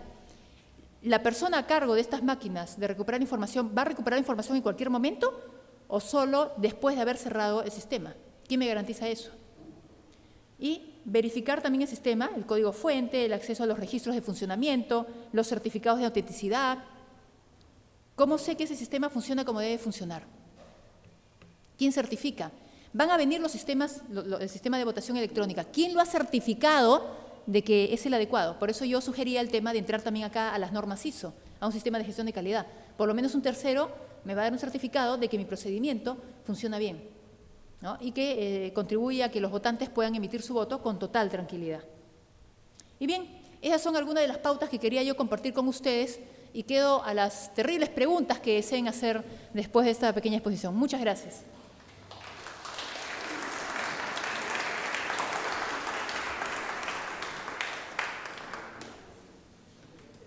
Pueden anotar sus preguntas. Acá había una pregunta difícil, a ver, a dos preguntas difíciles.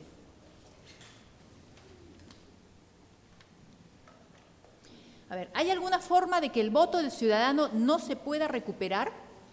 O sea, estar 100% seguro de que sea el voto secreto. Gracias por esta pregunta, porque me permite lanzar una afirmación a la que no hay que tener miedo. Las tecnologías no son 100% seguras. Pueden fallar. Hasta mi calculadora puede fallar. No hay nada 100% seguro. Por eso, precisamente, yo recalcaba que el sistema de votación electrónica tiene que ser un sistema que contribuya a la democracia, porque eso lo va a legitimar, lo va a hacer fiable. Si en un momento el sistema pierde el voto, lo ideal es que no ocurra eso. Ahora, claro, yo podría decirle, señor, su voto sí está, se perdió el del caballero, no el de usted. Pero ahí está, ¿qué vamos a elegir? Vamos a elegir una máquina que va a guardar el voto y que a la vez le va a emitir a usted una constancia de cédula. Yo la coloco, pero a la hora que se cuentan las cédulas no llevan nombre, porque usted no se identifica con el voto. Lo único que esa cédula impresa lleva es el código de la máquina. Porque, ojo, esa máquina cuando emite la cédula tiene que tener un código que la identifique, para que sepan, estas cédulas provienen de esta máquina. ¿Para qué? Para que mañana no me cambien también en las cédulas, ¿no? Lo otro es que ustedes saben que esto se emite en papeles térmicos. El papel térmico también se puede borrar. ¿Ok? Entonces, no existe una posibilidad, al menos desde lo que yo conozco, tal vez un informático tenga otra opinión, pero no existe un 100% de seguridad de que todo funcione bien y que en un momento un voto no pueda ser anulado o comido. Para eso se tiene que testear previamente el sistema. Se tiene que testear el software, la manera de trabajar. ¿Okay? Luego tenemos otra pregunta. ¿Sabe usted si existen proyectos que involucren estos temas y simulación de TICs informáticos que interrelacionen el Ministerio de Educación, RENIEC y Jurado Nacional de Elecciones? No tengo conocimiento de que se esté llevando experiencias, pero sería súper lindo que para las elecciones de los alcaldes municipales, los alcaldes escolares, por ejemplo, se comiencen a usar este sistema de votación. Cuando yo estaba en RENIEC, trabajábamos la política de entrega de DNI a niños. Y una de las cosas que logramos es que en los colegios, cuando se daban las elecciones de municipios escolares, los chicos acudían a votar con su DNI, ¿no? Entonces, con eso queríamos formarles la cultura ciudadana. Pero sería interesante también aplicar este sistema de votación. Lo que yo sí conozco es que por lo menos hay una relación entre OMPE y RENIEC que están informatizándose fuertemente para lograr el reto de implementar el voto electrónico. RENIEC, por ejemplo, tiene un padrón electrónico digitalizado y tiene un sistema, un software que se llama el AFIS. El AFIS es un sistema que yo pongo mi huella digital y solo sonrío, y salen mis datos. Ese sistema es el que ha ayudado que si mañana yo quiero ir a sacar otro DNI como Juanita Pérez y pongo mi huellita, el sistema me va a reconocer. Y por si acaso es que pongo el dedo anular, el dedo donde llevo el anillo de casada, ¿y si pongo? No, pues porque el sistema tiene todas las huellas. Entonces ustedes van a ser fácilmente identificables. El AFIS se usa acá, se usa en el Perú, sé que se usa en Colombia también, y está ayudando a reducir estos casos de suplantación de identidades, ¿no? De gente que quiere sacar DNIs con otra identidad. Eso ayuda a que tengamos un padrón electoral bien depurado. Pienso yo, que ayuda a ese sistema. Y bueno, lo que conozco son otras experiencias que se han aplicado en otros países, básicamente, pero no una con el Ministerio de Educación. Si la conocen, también me la cuentan, porque siempre es lindo aprender más de estas cosas. Rápidamente, a ver, siguiente pregunta. ¿El sistema de voto electrónico considera a personas con una lengua materna diferente al castellano? Por ejemplo, lenguas amazónicas, andinas, con discapacidad visual, respetando su autonomía en la toma de decisiones y acciones. Me parece genial esta pregunta.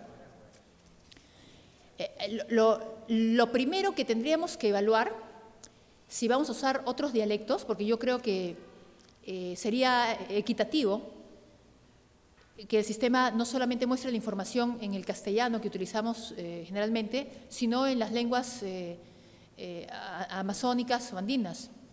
El único tema es que hay mucha gente, yo he escuchado que estas lenguas no son escritas, sino que son, básicamente son orales. Entonces, aquel que sabe leer en quechua, por ejemplo, también lee en castellano. Yo entonces preguntaría si tal vez lo que tendríamos que tener es un sistema con audio, ¿no? Una de las cosas que me encantó, alguna vez tuve la oportunidad de viajar a Japón para hacer una pasantía ahí. Yo me acuerdo que subía a un ascensor y lo primero el ascensor me dijo, bueno, me lo dijo en inglés, ¿no? Cuarto piso. Y eso era para personas con ceguera, para que supieran que estaban en el piso número 4. Lo más gracioso era que los baños tenían un inodoro que luego que ustedes pasaban el agua, el inodoro les decía, arigato, daba las gracias. Me pareció súper gracioso. Tal vez entonces tengamos un sistema donde yo pueda elegir que haya audio, no para que me repita el voto, sino para que me lea las instrucciones y que me digan estas lenguas, bienvenido, marque usted, elija su cédula, repita su voto, qué sé yo, que las instrucciones se den de esta manera, que también pudiera ayudar a las personas con ceguera.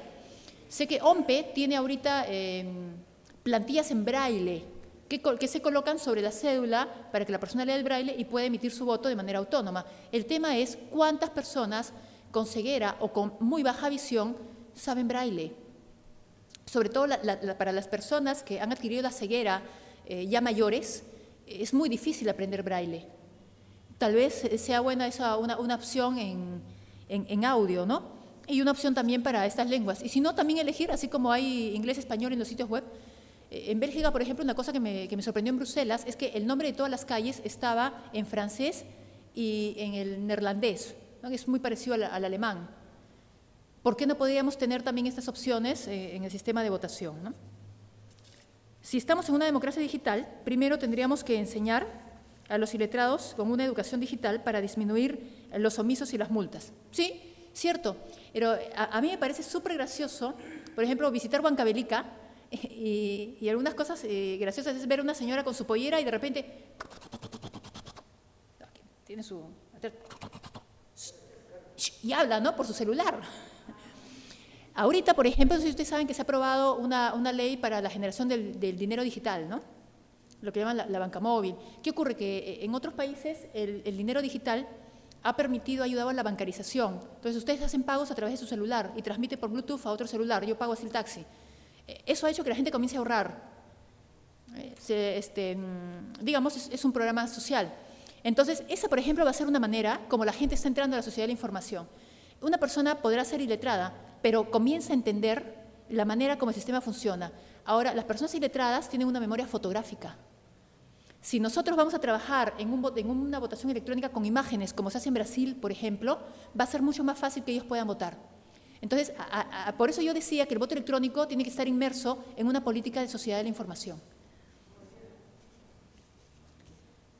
¿Por qué en el Perú no se aplica el voto electrónico tipo Estados Unidos y USA? Sí, es lo que yo también preguntaba. ¿Por qué las normas dicen que se aplique de manera progresiva?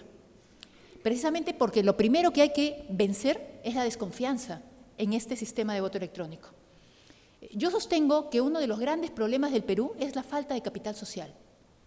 El capital social tiene como uno de sus indicadores la confianza, la cohesión social.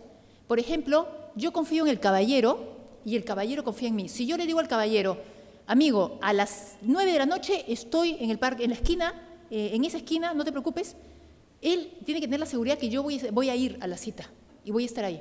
Pero si de repente yo lo dejo plantado y nunca voy, no va a confiar.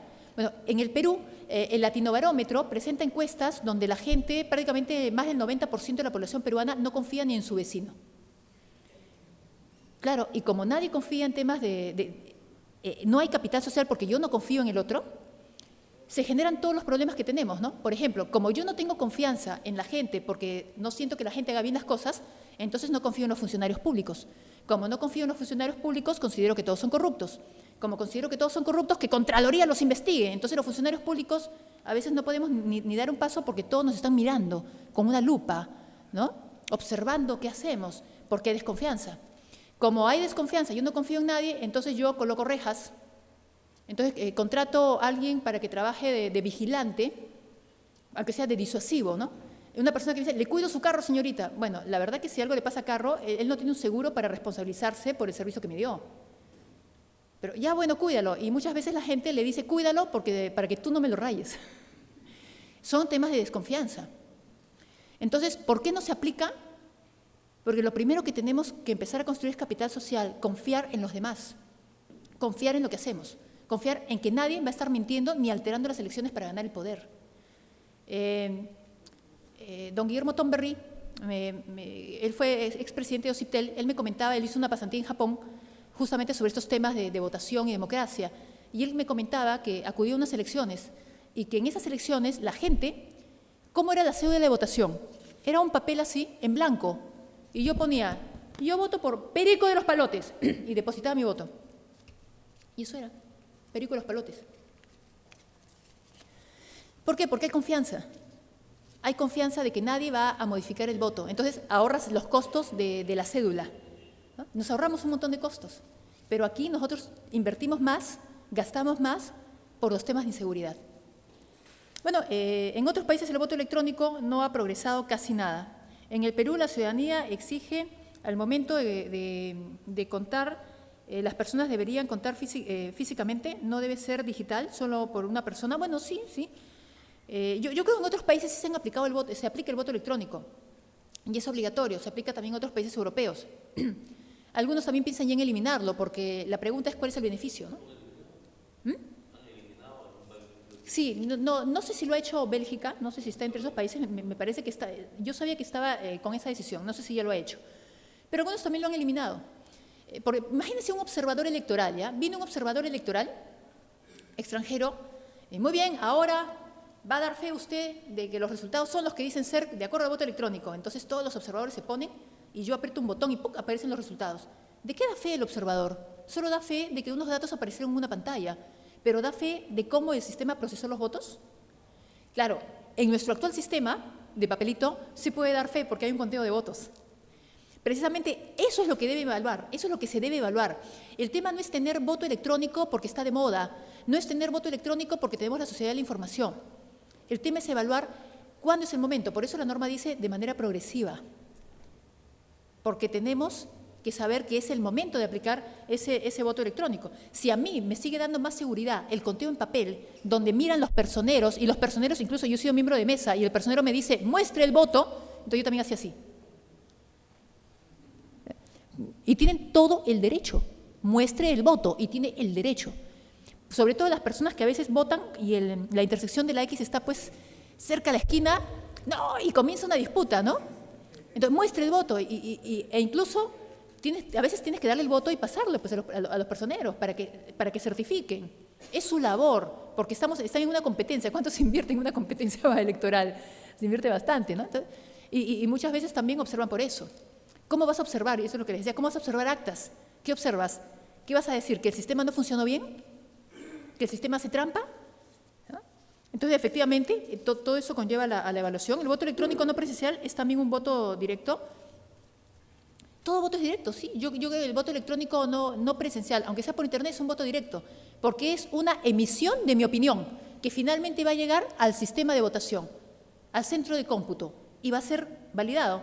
Igual, una cosa es presencial y otra cosa es directo. Una cosa es que yo me haga presente y esté ahí en el centro de votación, en el lugar, a la hora pactada, ¿no? Antes de las 4 de la tarde, que cierra el centro de votación.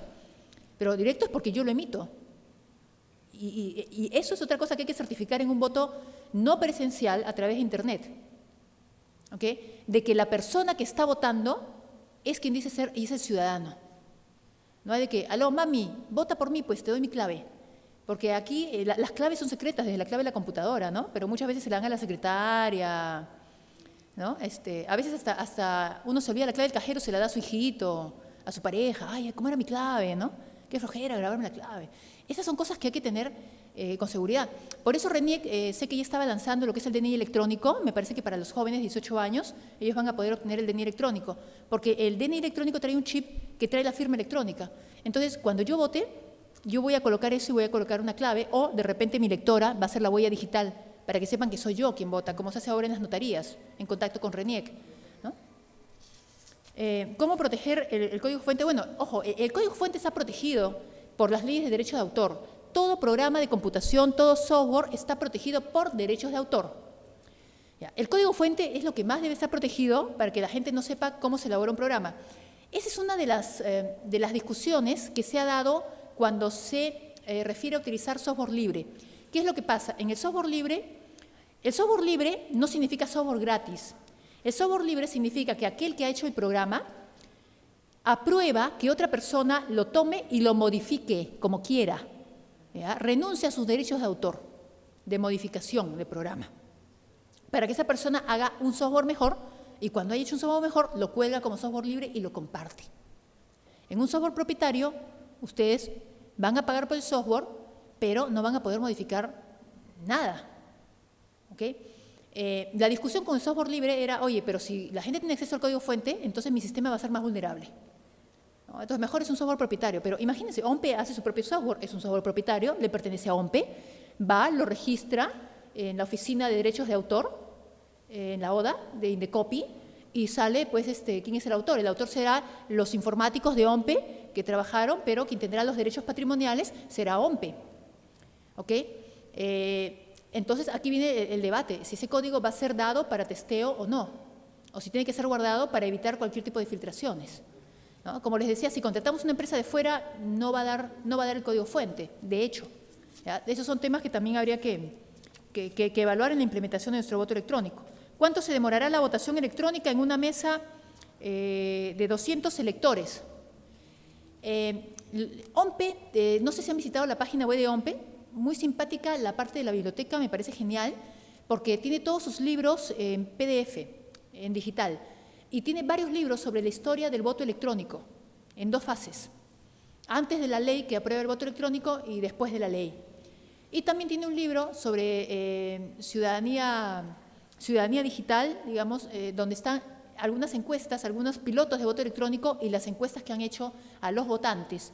Y en este libro sostienen que la gente vota mucho más rápido con el voto electrónico, porque como ve la imagen del candidato, puede votar mucho más rápido. Entonces se supone que se terminaría más rápido, pero ¿saben qué?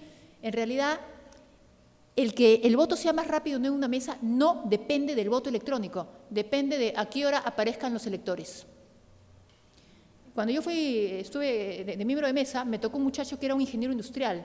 Entonces este muchacho, con su cerebro de ingeniero industrial, hizo un proceso, nos dijo cómo teníamos que sentarnos en la mesa, porque generalmente sientan al presidente en medio, ¿no? No, el presidente se sienta allá, tú acá, allá. El presidente hace esto, pasa a ti, tú haces esto y pasa acá y acá termina el proceso. O sea, hizo una maquinita, ¿no? Así como una industria. Oiga, no les miento que funcionó, éramos rapidísimos, nosotros no teníamos cola.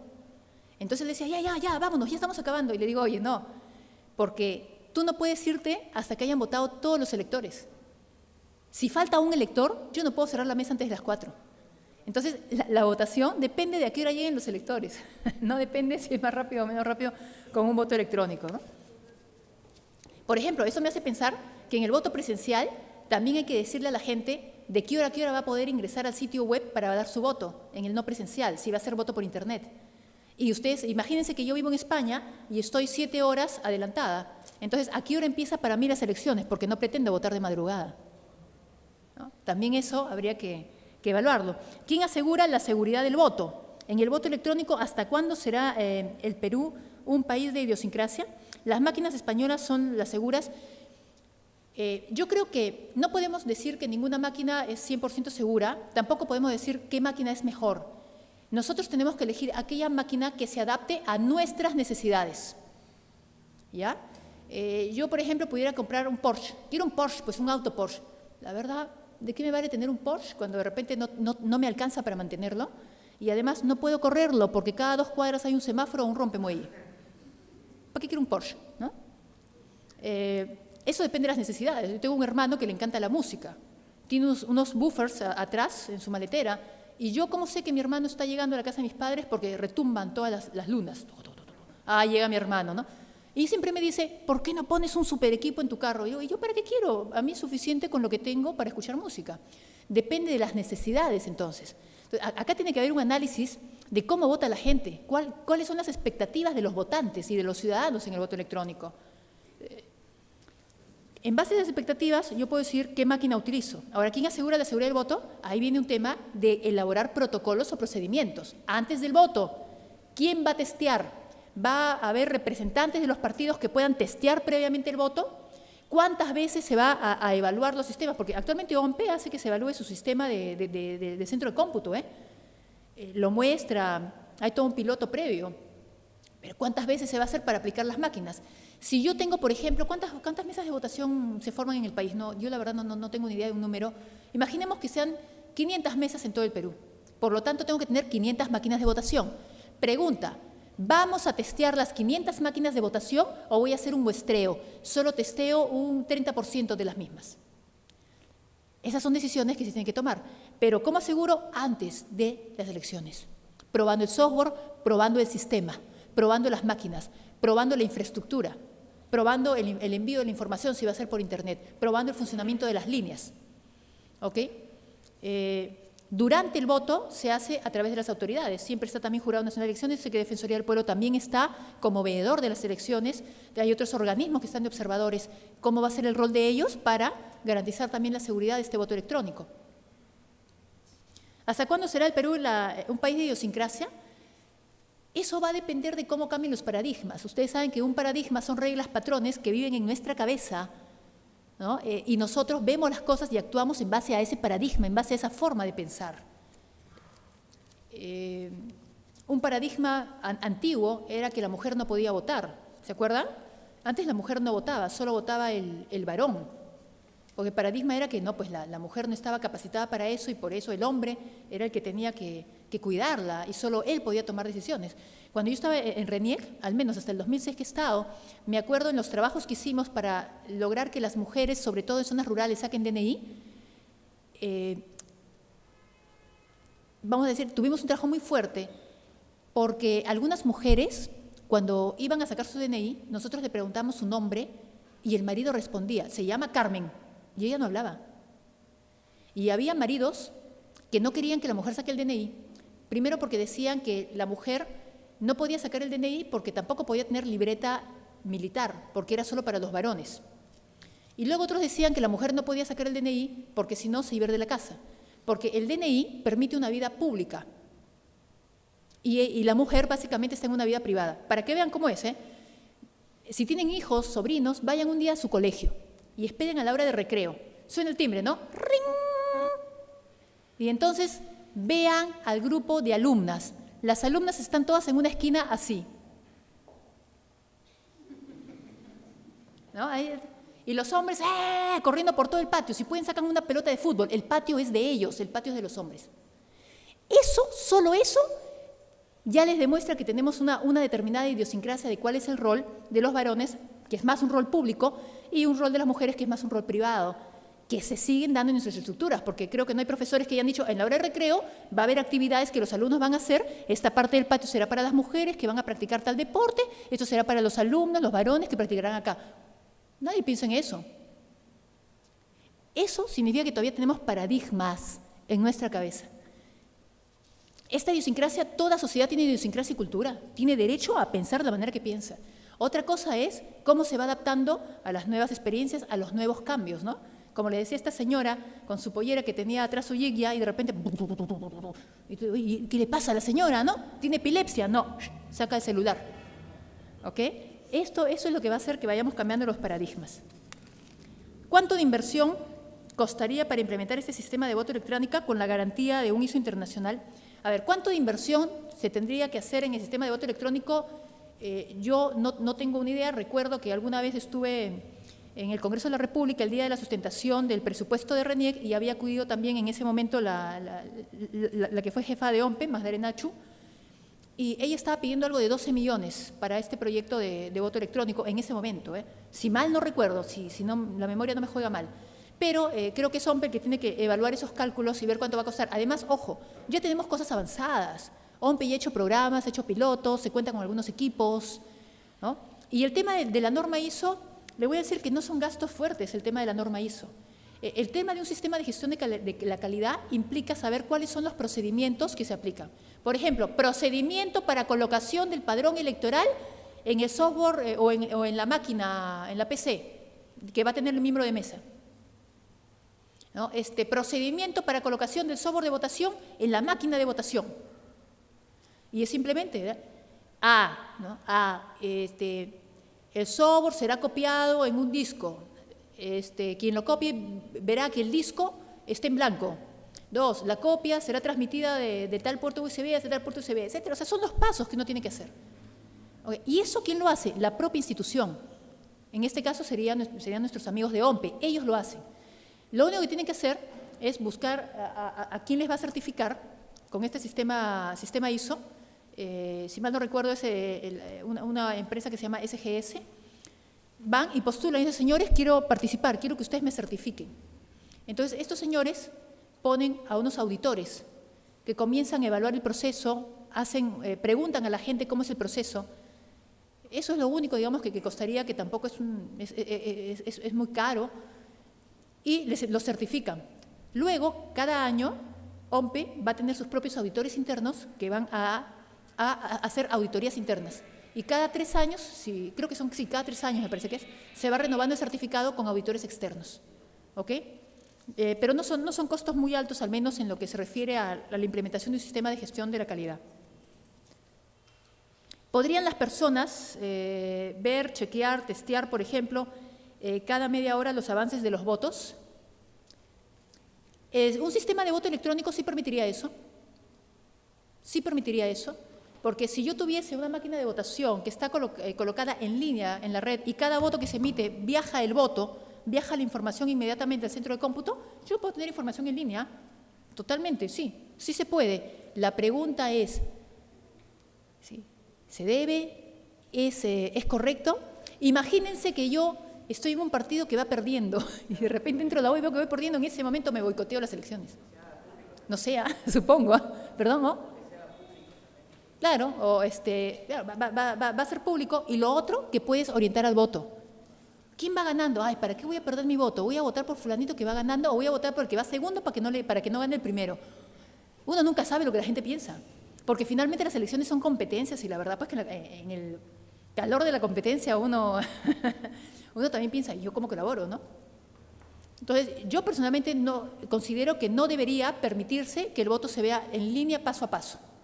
¿Okay? Para evitar los problemas de orientación de voto o cuestionamiento de las elecciones. ¿Y cómo haríamos en lugares tan alejados con frontera del Perú, donde no hay luz y menos computadoras? ¿Cómo aplicaríamos el voto electrónico o el voto tradicional? Yo les comentaba que para mí el voto electrónico debería ser una forma complementaria al actual sistema de elecciones, hasta que poco a poco veamos qué es mejor para el país. Si es el voto electrónico, bien. También creo que se está aplicando pilotos, pero se aplica piloto en una zona. Yo diría, oye, apliquemos un piloto fuerte. Haz un piloto en varias regiones del Perú. Si tenemos 24 regiones y una provincia constitucional, pues aplica en unas 7 regiones. ¿No? Aplica en distintas zonas. Y evaluemos cómo está el voto. Y lo otro, que los pilotos que se han aplicado, se aplica pues el voto tradicional y después el voto electrónico, se aplican de las 2 formas. Claro, lo que conlleva una demora para la gente, porque tiene que votar 2 veces, ¿no? ¿Qué pasa con las zonas de frontera? Sí, hay zonas en las que efectivamente no hay energía eléctrica. Ahí hay que evaluar el tema de tecnología. ¿Se va a aplicar paneles solares, por ejemplo? ¿Se va a aplicar paneles solares? Ya, si se aplica paneles solares, bien. Se va a aplicar sistemas que tienen batería para 48 horas. Yo lo cargo y tiene una batería para 48 horas. Entonces, así no haya luz, igual va a funcionar el sistema. O también podemos ver de aplicar otra forma, otro tipo de tecnología. Por ejemplo, ¿quién no ha dado? Aquí todos han dado un examen de admisión seguramente, ¿no? A la universidad. ¿Se acuerdan su examen de admisión? Que tenías que ir con tu lápiz B2. Sí se acuerdan. No se acordaban, yo les he hecho acordar. Bueno, ¿cómo creen ustedes que tenían los resultados en las tardes? Porque cuando ustedes marcaban en la tarjeta, ¿no? La computadora, cuando pasa la tarjeta, lo que lee es el carbón. Si el carbón está en la respuesta correcta, lo lee y suma un punto. O bueno, suma el punto que debe sumar, ¿no? Entonces, esa podría ser otra forma de votar. Bueno, la gente va, en lugar de hacer una X, llena pues el numerito y luego ustedes tienen todas las fichas, lo pasan en una computadora y lee en la zona que tenga luz más cercana o tienen un grupo electrógeno y conectan sobre ese grupo esa máquina para el momento de la lectura. Nada más. No, hay otros que utilizan unas fichas antiguas de IBM que en lugar de marcar lo que hacían era un huequito donde ustedes querían, que era su opción, ¿no? Marque sí, no, ya, yo hago el huequito en el sí. Igualito, pasas por la maquinita y te lee eso y te da resultados rápidos. Por eso les decía, hay que evaluar qué tecnología se tiene que poner en qué tipo de zona, en qué tipo de lugar. ¿Por qué? Porque hay que pensar también que ¿cómo voy a crecer, no? Si yo voy a mantener voto en papel en unas zonas y en otras voy a mantener voto digital, pudiera conllevar a un problema, que es acrecentar el tema de la brecha digital en el Perú y la generación de los analfabetos electrónicos, ¿no? A una suerte de exclusión, donde una mitad del Perú es muy moderna y todos votan, y otra mitad del Perú no es moderna y no votan. Pregunta, ¿qué están haciendo las entidades para que esa zona desarrolle y pueda votar con ese voto electrónico? Hasta eso hay que tener en cuenta porque pudiera llevar a cuestionamientos en el tema de la inclusión social, ¿no? Y, a ver, esta, si es la última, ¿no? Si estamos en una democracia digital, tendríamos que enseñar a los electores. Ah, esta ya está. Esta ya la contestamos. Entonces, creo que he contestado todas las preguntas, ¿no? Mira, mi amiga tiene su pregunta. Ella dice, yo tengo derecho a mi pregunta. Yo voy a recogerla. Gracias. Lo único que no le puedo asegurar es el secreto de su identidad, porque ya ha sido vista. A ver, el proceso de escrutinio será al final del proceso en sí. Al desaparecer el conteo manual, ¿cuál será la labor de los personeros de los partidos? Bien. Yo los invito, en OMPE está colocado el reglamento para voto electrónico, los invito a leer el reglamento que se ha elaborado, porque está bien detalladito cuáles van a ser las funciones de los miembros de mesa en el tema de la votación electrónica. ¿Ok? Sí. En el tema de la votación electrónica. Y ahí señala que al final del proceso es la máquina la que emite el acta. Si vamos nosotros a tener cédula en papel, en la máquina vamos a tener dos tipos de conteos. Uno, lo que me diga la máquina me dice tantos votos, 50 votos a favor de A, 20 votos a favor de B. Pues lo mismo tendré yo en mi conteo.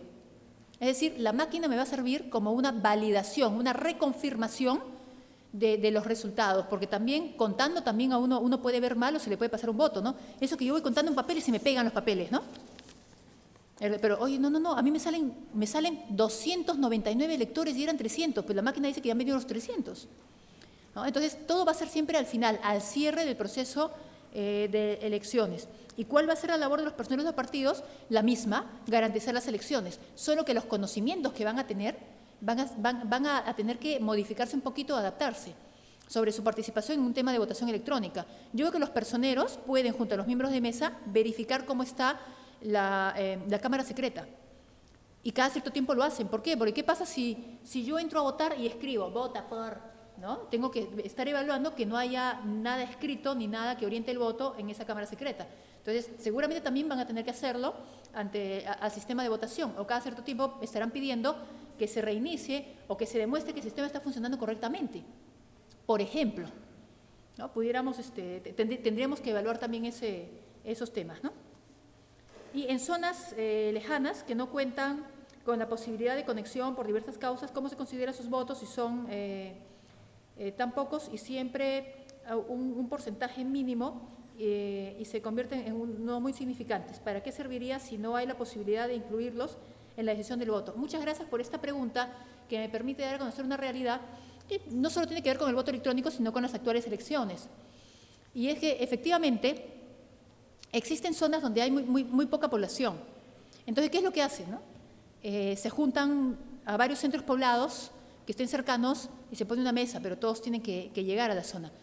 Yo soy de la idea de que donde hay un peruano tenemos que llegar para que pueda emitir su voto. Oye, es muy costoso, es un peruano y un peruano lo vale todo el presupuesto nacional, que es un peruano. ¿Qué es lo que está ocurriendo actualmente? Cuando se elabora el padrón electoral se va, contiene un dato que ayuda a OMPE a definir cuántos centros de votación va a tener, dónde van a estar, que se llama el ubigeo, el código de ubigeo. Ubigeo significa ubicación geográfica. Nosotros nos basamos actualmente en 3 ubigeos. El primer código de ubicación geográfica pertenece al departamento, el segundo pertenece a la provincia y el tercero pertenece al distrito. Entonces, ¿qué ocurre? En un distrito pueden ustedes tener varias comunidades campesinas, varias comunidades nativas, varios centros poblados. Y algunos dicen, señores, si yo vivo allá, al final de mi distrito que colinda con el otro distrito, ¿por qué tengo que venir a votar hasta acá, cerca a otro distrito? A mucha gente le significa viajes muy largos, entonces, ¿qué dicen? No voy, pues, que me multen. Y como ahora hay una multa que se aplica, que es distinta según si las zonas son pobres, muy pobres, extrema pobreza, no importa, ¿no? Y se desmotiva el voto. Lo que hay que trabajar, creo yo que es un reto para RENIEC y OMPE, sobre todo para RENIEC, lo que hay que trabajar es en crear el cuarto ubigeo, tener un código no solo hasta el distrito, sino hasta el nivel de centro poblado, de comunidad nativa, de comunidad campesina. Pero también para trabajar eso hay que arreglar otro problema en el país, que es la demarcación territorial. Porque sobre todo en las zonas de frontera, entre departamentos, provincias, la gente quiere pertenecer a una, a la otra, y al final, oye, ¿quién decide dónde voto? ¿No? Yo creo que el cuarto ubigeo va a ayudar a que tengamos la mesa de votación más cerca. Además, va a ayudar a una mejor programación. Yo sí creo que, por ejemplo, en estas zonas, donde hay pocas personas, el voto electrónico funcionaría muy bien en el sentido que es muy simple. Pudiera ser personas itinerantes, o sea, el voto pudiera ser de 9 a 12, qué sé yo. De repente me va a decir que estoy restringiendo el derecho porque las elecciones son hasta las 4, ¿no? Pero luego va a otra zona, algo así como OMPEmóvil, ¿no? Y OMPEmóvil va a un caserío, luego va a otro recogiendo y luego va regresando. Pudiera ser esa forma. Se me ocurre también, bueno, si alguien quiere hacer alianzas público-privadas, ¿no? Donde siempre hay lugares, hay zonas donde siempre llega Dios, Coca-Cola y el Banco de la Nación. Entonces yo podría pedir, por ejemplo, al Banco de la Nación, porque donde hay un Banco de la Nación hay un internet satelital, algo hay, por ejemplo, que donde esté su cajero o algo cerrado, pudiese implementarse una votación electrónica ahí, pues, ¿no? Pudiéramos ver esa alianza estratégica. ¿Okay? Es cuestión de pensar estas participaciones, ¿no? ¿En qué contribuye la tecnología electoral del siglo XXI para seleccionar a través de un perfil del futuro gobernante, presidente de Estado en el año 2016? Es necesario que ya se tenga o se sepa, el 98% del electorado conozca este perfil y no tengamos que echarle la culpa al pueblo de haber elegido a su gobernante. Gracias a Benito, que ha puesto su nombre. A ver, las tecnologías de la información, si tuvieran que ser utilizadas para buscar un perfil de las personas, creo que son muy poderosas. Ustedes tienen Facebook, Twitter, sobre todo Facebook, entran a redes sociales, bueno, cuídense mucho. Por ejemplo, una prima mía, ella trabaja ya muchos años en Nueva York y me decía, Carmencita, ten cuidado con lo que pones en el Facebook. Y yo digo, ¿pero por qué? Bueno, yo no entro mucho al Facebook, le digo, ¿pero por qué? Porque cuando tú buscas un empleo en los Headhunter, un Headhunter es un centro, una organización especializada en buscar empleo para ejecutivos de alto nivel. Entonces, imagínate que yo voy a un Headhunter y le digo, oye, quiero que me consigas un puesto de gerente. Bueno, ese Headhunter entra a mi Facebook, ¿no? Y de repente yo pongo cualidades, en mi currículum pongo persona totalmente seria y responsable, ¿no? Y de repente hay una foto mía que me están sacando de una fiesta, ¿no? Así, te voy a decir, oye, qué irresponsable es esta chica, ¿no? No, pero yo soy así en mi vida privada, pero en mi vida laboral sí soy responsable. No hay vida privada y vida laboral, hay una sola persona, somos una unicidad. Ustedes saben que, bueno, les cuento otra historia. Yo en la biblioteca de mi universidad estudiaba Derecho, pero a mí me encanta también leer sobre otras cosas. Y una de las cosas que me gusta mucho leer es psicología. Entonces yo iba a la biblioteca y sacaba libros de psicología. Y me acuerdo que una vez me dijo uno de los bibliotecarios, señorita, por si acaso ha llegado un nuevo libro de psicología que le puede gustar de tal autor. Ah, ya, muchas gracias. Y yo me fui feliz. Ya después, tiempo después, cuando empecé a meterme en todo este mundo de las tecnologías, me hice la pregunta, ¿cómo ese señor supo que a mí me gustaban los libros de psicología y que me iba a interesar su libro nuevo? Muy fácil, porque los bibliotecólogos pues, tienen un software en sus bibliotecas donde cada vez que uno saca un libro o un recurso electrónico, van viendo qué persona saca o busca qué información. Entonces yo puedo sacar un perfil de los intereses. A esta señorita le gusta leer de psicología o le gusta leer las novelas de latinoamericanas, por ejemplo. Entonces yo, para atender mejor a mi usuaria, como ya sé que le gusta eso, voy a comprar más de esos libros para que ella siga viniendo acá y siga leyendo. Digamos, lo hacen de buena manera. Ustedes de repente están navegando en la red y les aparece un comercial, chocolates Carmencita, compre chocolates Carmencita, son la delicia. Pídelos por delivery, haciendo clic aquí. Uy, a ustedes les encantan los chocolates. Ay, qué emoción, qué suerte, justo chocolate. No es que suerte. Hay empresas que ponen unos cookies en su computadora y están viendo a qué sitios web entran ustedes y qué les gusta. Y si de repente se han dado cuenta que ustedes entran mucho a sitios web buscando chocolates o buscando dulces, les van a ofrecer ese tipo de producto. Cuando me llega, por ejemplo, mi estado de cuenta de la tarjeta de crédito, me viene publicidad, viaje usted a Trujillo, váyase de vacaciones. ¡Ay, qué suerte! Yo justamente a mí que me encanta viajar por el Perú. No, no es suerte, es que cada vez que yo hago una compra, están estudiando mi perfil de qué cosas me gustan, es un tema de marketing. Me analizan y dicen, oye, a Carmencita le encanta viajar, mira, su tarjeta de crédito siempre es puros viajes, gastos en distintas zonas del país. Por ejemplo, ¿no? Es un ejemplo. Me analizan. ¿Cómo pueden servir las tecnologías para analizar? Bueno, primero, existen muchas bases de datos, ¿no? Por ejemplo, ¿cuántas infracciones se ha pasado el candidato con su carro? ¿Cuántas veces pagó? Bueno, al tema de impuestos no pueden entrar porque es reservado, pero se ingresan a la base de datos de Indecopi para ver si alguna vez su empresa ha sido quejada por algo, qué sé yo. O sea, uno puede usar bases de datos poderosísimas. Eso sí, tengan en cuenta que ahorita tenemos una ley de protección de datos personales que cuidan los datos, así que tampoco es que uno pueda entrar feliz. Uno puede ver qué cosa pone en sus redes sociales, qué cosa dice. Con mecanismos uno puede entrar a diarios digitales para buscar información desde hace tiempo de ese candidato. Ahora, entiendo yo que cuando se refieren al perfil del candidato, estamos hablando de que primero tendríamos que hacer el perfil del presidente. Esto es, todos los que trabajamos hemos tenido que postular a nuestro puesto. Y para postular a los puestos en los que nos estamos desempeñando, hemos tenido que concursar. Y para ese concurso hemos tenido que leer unas especificaciones, unos términos de referencia donde dicen, por ejemplo, abogado con tantos años de experiencia, con conocimientos de computación, que hable distintos dialectos del Perú, con capacidad para viajar, que sepa de tal cosa, ¿no? Bueno, se ha desarrollado un perfil, pero ojo, esos son un perfil en base a conocimientos. Hay otro tipo de perfil que tiene que ver en base a las habilidades y competencias que requiere la persona para el puesto que se le pide.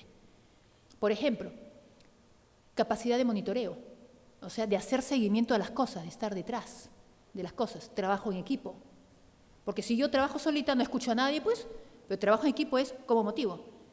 Puede ser liderazgo democrático, es decir, que motivo al equipo, los comprometo, delegando tareas a la gente, no centralizando todo en mí. Entonces, habría que evaluar, y sería un trabajo bien bonito. Yo sé que ha habido encuestas que han preguntado qué tipo de gobernante desea usted, ¿no? Y te ponen una lista, que sea honesto, que tenga buenas ideas, que no robe, que quiera a su mamá, pero es una lista que te dan, que te dan las encuestadoras, porque imagínense si yo tuviera que preguntar a cada uno y escribir a lo que a usted se le ocurre que sería un análisis lindo, tendría que ser, es más difícil procesar la información, ¿no? Y de repente no voy a armonizar, de repente alguien me dice que sea lindo y otro me dice que sea guapo. Y yo digo, bueno, lindo, guapo es igual.